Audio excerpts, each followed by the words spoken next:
दोस्तों, आज हम आपको पंजाब के उस हिस्से में लेकर जा रहे हैं जो इतिहास, अध्यात्म और देश प्रेम की जीती जागती मिसाल है। ये है पंजाब का सरहदी जिला गुरदासपुर।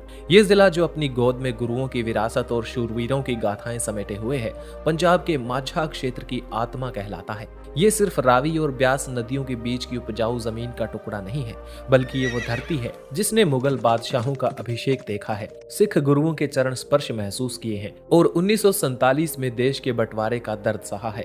इसे गुरुओं और योद्धाओं की भूमि भी कहा जाता है। भौगोलिक रूप से गुरदासपुर पंजाब के उत्तर पश्चिमी हिस्से में मौजूद है। ये जिला महत्वपूर्ण नदियों रावी और ब्यास के बीच बसा हुआ है, जिसने इसे दोआब क्षेत्र का एक प्रमुख हिस्सा बनाया है। जिले की पश्चिमी सीमा पाकिस्तान के साथ अंतरराष्ट्रीय सीमा बॉर्डर बनाती है, जो इसे रणनीतिक रूप से बहुत ही ज्यादा महत्वपूर्ण बनाता है। गुरदासपुर का इतिहास किसी सुनहरी किताब से कम नहीं है, जिसके हर एक पन्ने पर एक नई कहानी है। कहा जाता है कि इस शहर की स्थापना 17वीं शताब्दी में गुड़िया जी नामक एक संत ने की थी और उन्हीं के नाम पर इसका नाम गुरदासपुर पड़ा। प्राचीन काल में ये क्षेत्र तक्षशिला और लाहौर के व्यापारिक मार्गों पर पड़ता था। मध्यकाल में गुरदासपुर ने एक ऐसी ऐतिहासिक घटना देखी जिसने हिंदुस्तान का नक्शा बदल दिया। 1556 में यहीं पास के एक छोटे से कस्बे कलानौर में महज 13 साल की उम्र में हुमायूं के बेटे जलालुद्दीन मोहम्मद का राज्याभिषेक किया गया, जो बाद में बादशाह अकबर के नाम से जाना गया। आज भी वो ईंटों का चबूतरा मौजूद है जहां उन्हें ताज पहनाया गया। लेकिन इस धरती का असली जुड़ाव सिख इतिहास से है।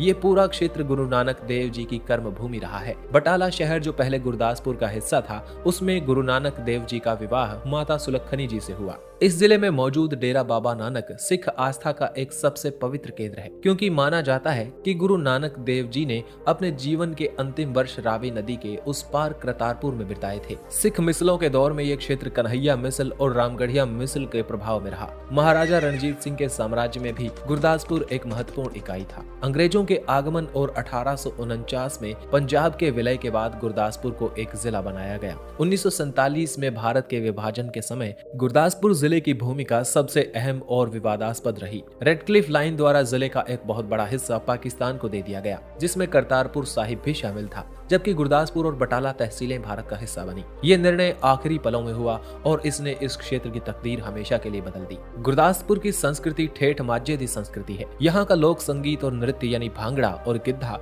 यहाँ के जीवन का उत्सव है। हर खुशी के मौके पर ढोल की थाप पर थिरकना यहाँ की परंपरा है। यहाँ के त्योहारों में एक अलग ही रौनक होती है। बैसाखी का त्योहार यहाँ फसलों के कटने की खुशी में जोर शोर से मनाया जाता है। इसके अलावा लोहड़ी, दिवाली और गुरु पर्व यहाँ के मुख्य त्योहार हैं। कलानौर में मौजूद महाकालेश्वर मंदिर के कारण यहाँ शिवरात्रि का मेला बहुत ही ज्यादा प्रसिद्ध है और बटाला में बाबा नानक दा व्याह बहुत श्रद्धा से मनाया जाता है। बात अगर खान पान की हो तो गुरदासपुर शुद्ध पंजाबी जायके का घर है। मक्की दी रोटी और सरसों दा साग, ताजा मक्खन और एक बड़ा गिलास लस्सी यहाँ का रोजमर्रा का भोजन है। गुरदासपुर एक घनी आबादी वाला जिला है। यहाँ ग्रामीण और शहरी दोनों तरह का जीवन देखने को मिलता है। 2011 की जनगणना के अनुसार यहाँ की आबादी में एक संतुलन देखने को मिलता है। यहाँ सिख धर्म और हिंदू धर्म के अनुयायी प्रमुख रूप से रहते हैं। इसके अलावा यहाँ एक बड़ी ईसाई आबादी भी है, जो पंजाब के अन्य जिलों की तुलना में काफी ज्यादा है। इस जिले में कई ऐतिहासिक चर्च भी मौजूद हैं। डेरा बाबा नानक और अन्य जगहों पर मुस्लिम समुदाय भी रहता है। यहाँ की मुख्य भाषा पंजाबी है,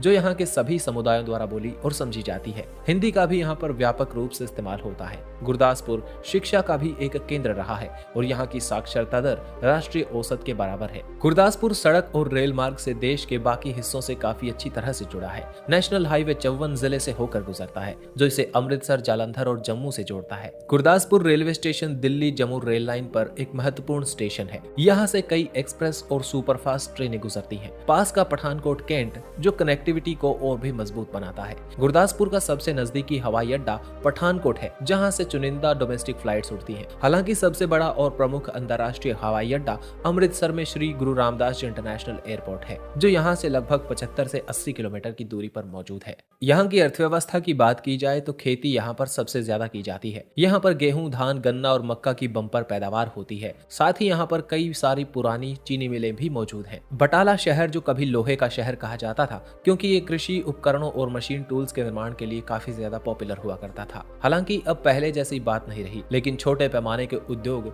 अभी भी यहाँ की अर्थव्यवस्था का हिस्सा हैं। टूरिज्म के पॉइंट ऑफ व्यू से देखा जाए तो यहाँ पर डेरा बाबा नानक जिले का सबसे बड़ा आकर्षण है। ये वही जगह है जहाँ से भारत सरकार ने करतारपुर कॉरिडोर ओपन किया था। इसके अलावा कलानौर भी एक ऐतिहासिक स्थान है जहाँ अकबर का राज्याभिषेक हुआ था। इसके अलावा पंडोरी धाम, गुरुद्वारा श्री कंध साहिब बटाला, गुरुद्वारा चोला साहिब और पास में रणजीत सागर डैम भी है जो पठानकोट जिले की सीमा पर मौजूद एक काफी सुंदर डैम है। आज की वीडियो में इतना ही। धन्यवाद और जुड़े रहिए एक्सप्लोर YRS के साथ।